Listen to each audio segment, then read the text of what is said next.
Students, today we will start PG first semester chemistry classes. I am assistant professor in the Department of Chemistry, Mirza Ghalib College. We will discuss first of all physical chemistry, as I am the teacher of physical chemistry. So in PG first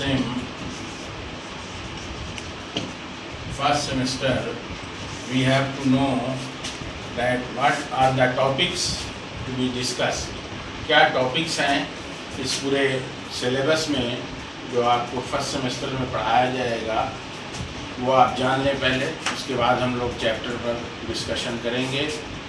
जो Magadh university का syllabus है first semester में physical chemistry में, उसमें पहला chapter chemical kinetics है, दूसरा chapter statistical thermodynamics है, और तीसरा चैप्टर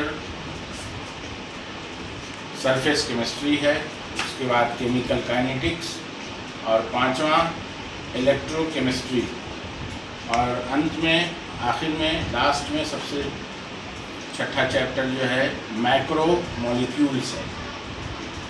तो ये 6 चैप्टर है जिसको आपको फर्स्ट सेमेस्टर में पढ़ना है। एक बार मैं फिर रिपीट कर रहा हूँ। पहला चैप्टर है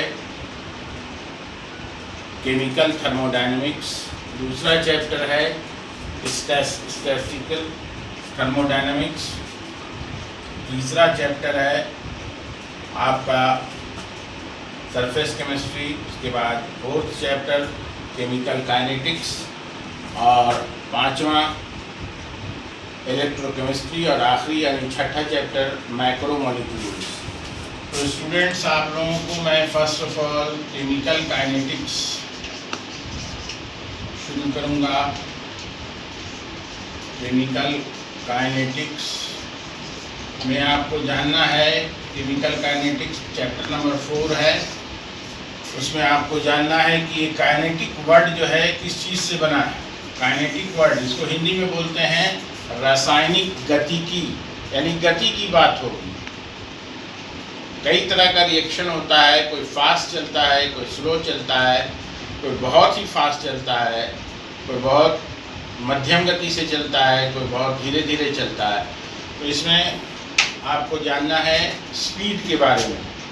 तो ये ब्रांच वो है केमिस्ट्री का, the branch of chemistry which deals with the study of speed of reaction, factors affecting the speed of reaction and the mechanics of the reaction.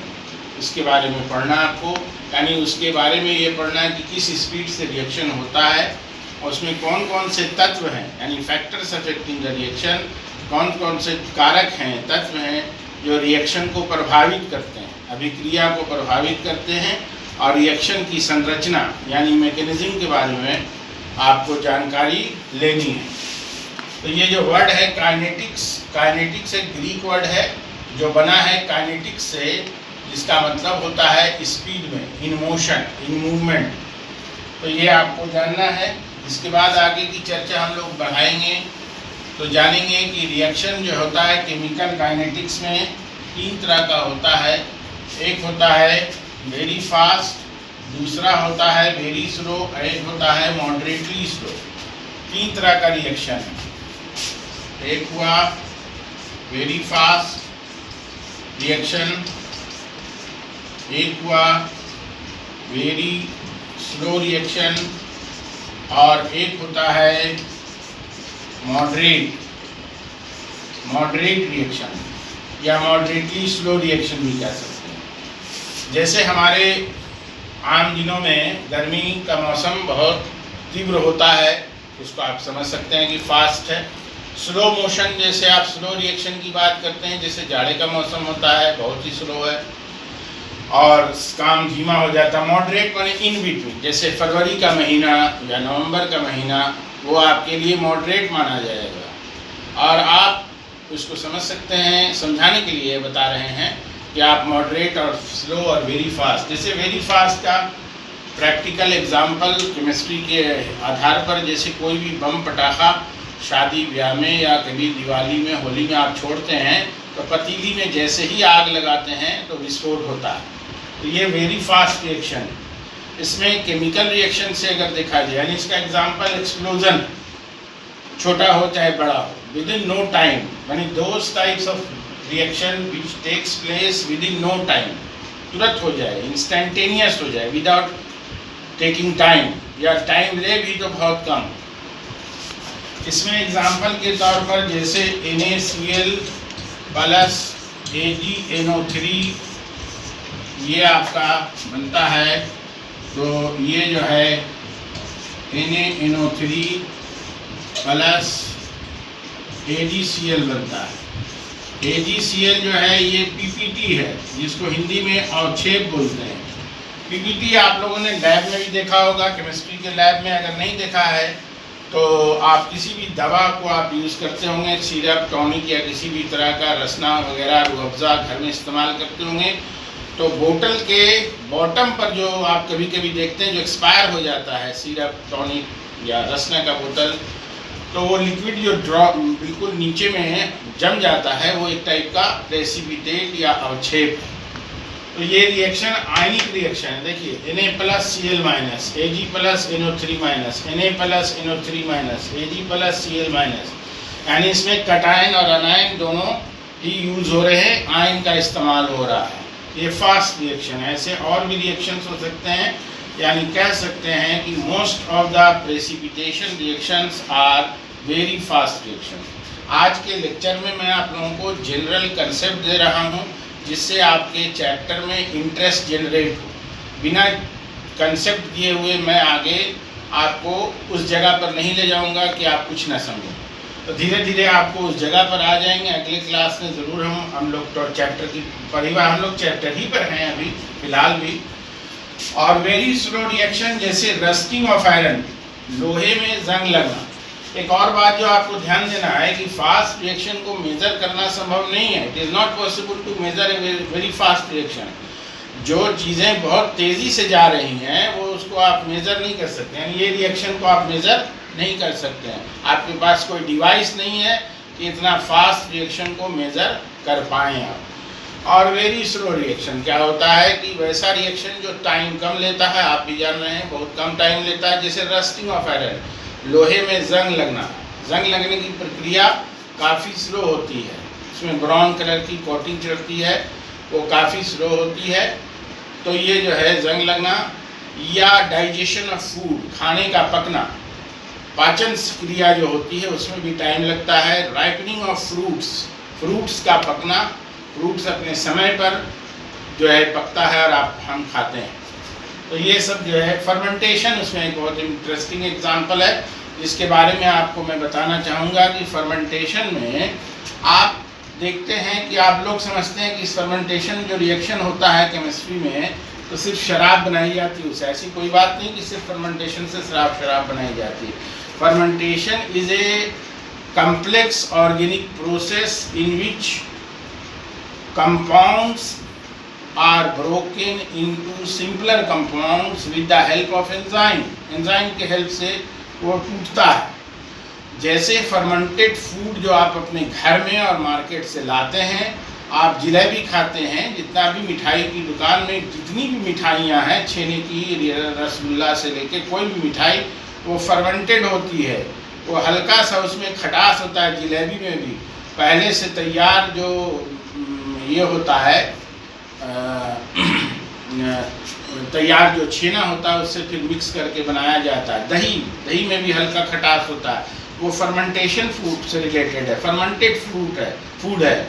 इसी तरह से हमारे घरों में हम लोग स्लाइस ब्रेड खाते हैं, ब्रेड नाश्ता में खाते हैं, वो भी आपका फर्मेंटेड फूड है। पनीर खाते हैं, वो भी फर्मेंटेड फूड है। ये सारी चीज़ें जो हम लोग खा रहे हैं, चाहे मिठाई की दुकान से कोई भी मिठाई खा रहे हैं, जलेबी से लेकर छोटी बड़ी जो भी मिठाई, वो फर्मेंटेड फूड है। पनीर खा रहे हैं, कोई भी ऐसा पैकिंग किया हुआ पेस्ट्री, केक जो भी आप खाते हैं वो सब फर्मेंटेड फूड है। यानी आप समझ लीजिए कि केमिस्ट्री आपके इस ज़िंदगी में कैसे जुड़ा हुआ है, और ख़ास कर इस चैप्टर में फर्मेंटेशन की बात आगे भी आएगी, तो फर्मेंटेशन कैसे आप इसको देख रहे हैं। मॉडरेटली स्लो रिएक्शन बहुत सिंपल है, जो मॉडरेट है, जैसे आपका C12H22O11, तो ये आपका बन करके C6H12O6 प्लस C6H12O6, ये दोनों जो है कंपाउंड आपका, ये आपका सुक्रोज है, सीधा सीधा ये चीनी है, आप समझ लीजिए, शक्कर है ये, और ये जो है ग्लूकोज और फ्रक्टोज में कन्वर्ट हो जाता है। ये जो प्रोसेस है काफ़ी स्लो है, मॉडरेट है, ना ज़्यादा तेज़ है ना ज़्यादा फास्ट है। यानी पहले दो प्रोसेस को, रिएक्शंस को आप मेज़र नहीं कर सकते हैं, इस रिएक्शन को आप आसानी से मेज़र कर सकते हैं। इसका इस का एक और भी एग्जांपल आपके सामने मैं रखना चाहूँगा। C6H10O5 और ये प्लस NH2O, ये बनेगा C6H12O6 होल N। तो देखिए यहाँ पर आप लोग देखिएगा स्टूडेंट्स, ये जो है सेल्यूलोज है, सेल्यूलोज है जिसको आप स्टार्च भी कहते हैं, स्टार्च। और ये जो बना, ये बना माल्टोज हो जाएगा, यहाँ पर N इधर आ जाएगा। देखिए ये बैलेंस है कि नहीं, ये भी आप चेक कर लीजिए। C6 यहाँ है, यहाँ भी C6 है, यहाँ देखिए हाइड्रोजन पर 2 है, हाइड्रोजन पर 10 है, 10 और 2 कितना हुआ, 12 आ गया। यहाँ ऑक्सीजन 5 है, यहाँ ऑक्सीजन 1 है, यहाँ 6, बैलेंस हो गया। यानी ये वाला रिएक्शन और वो वाला रिएक्शन दोनों बैलेंस है। इसमें H प्लस दोनों में इसलिए मैं दे रहा हूँ क्योंकि ये जो है कोई भी डाइल्यूट एसिड के प्रेजेंस में ही ये रिएक्शन होता है। अब आपको बताना चाहूँगा मैं कि रेट ऑफ रिएक्शन को आप, स्पीड ऑफ रिएक्शन को quantitatively as well as qualitatively दोनों ही मेजर कर सकते हैं। यानी क्वांटिटी के आधार पर भी और क्वालिटी के आधार पर भी आप मेजर कर सकते हैं। और आज के लिए हम लोग यहीं पर इंट्रोडक्शन केमिकल काइनेटिक्स में रखते हैं। अगले क्लास में जब हम लोग मिलेंगे तो we will discuss more on this chapter. Thank you.